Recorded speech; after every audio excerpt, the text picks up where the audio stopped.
இன்றே டவுன்லோட் செய்து உங்கள் ஃபேவரட் ஷோக்களை என்ஜாய் பண்ணுங்க. சந்தோஷமா பேசிட்டு இருக்காங்க எல்லாருமே husband and wife. Husband and wife ஜோடியா உட்காந்து பேசிட்டு இருக்காங்க. இதுல நீ ஹாப்பி ஆகிறதுக்கு என்ன இருக்கு? இவர் என்ன இப்படி பதில் சொல்றாரு? இவருக்கு எப்படி புரிய வைக்கிறது? இந்த மைண்ட் செட்ல இருக்கிற மனுஷன் கிட்ட நம்ம காதல எப்படி எஃபெக்டிவா சொல்றது? ஒண்ணுமே புரியலையே. ஒரே வழிதான், நான் என் மனசுல இருக்கிற லவ்வ சொல்லணும். நான் என் மனசுல இருந்து பேசினாதான் அவர் மனசுல காதல் வரும். கரெக்ட். என்ன ஆனாலும் சரி, இன்னைக்கு நம்ம மனசை ஓபன் பண்ணி நம்ம லவ்வ சொல்லிட வேண்டியதுதான்.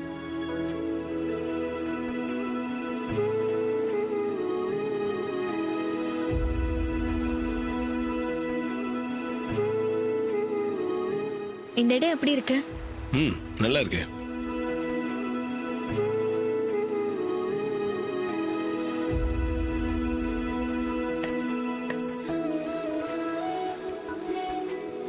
இதெல்லாம் யார் செஞ்சது?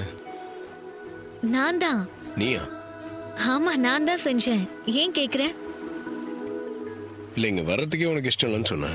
பாட்டி தான் உனக்கு கம்பல் பண்ணாங்கன்னு சொன்னேன். ஆனா இப்ப நீ தான் இதெல்லாம் செஞ்சேன்னு சொல்ற. ரெண்டுமே உண்மைதான்.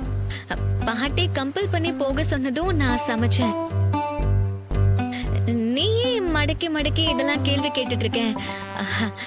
அது அதெல்லாம் அப்படிதான். தப்பிச்சு. சீக்கிரம் லவ்வ சொல்லி தொலையண்டி, அப்பதான் உன்னை நான் கொல்லுவேன்.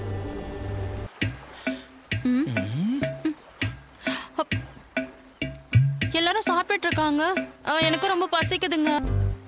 சகல, என்னப்பா நீங்க ரெண்டு பேரும் இங்க? நீங்க எப்படிங்க இங்க? அது நானும் ரோகிணியும் சும்மா ஜாலியா காத்தோட்டமா கடற்கரை பக்கம் வந்தப்பா.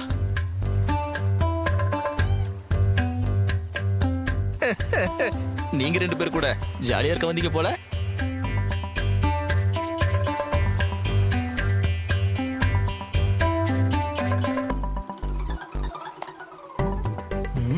அட சகல, கார்த்தி, எக்ஸ்கியூஸ் மீ, என்கிட்ட ரைஸ் இருக்கு, கொஞ்சம் கிரேவி கிடைக்குமா? யாரா அவன், நமக்கு போட்டியா? யோ பெங்களூரு, நீயா?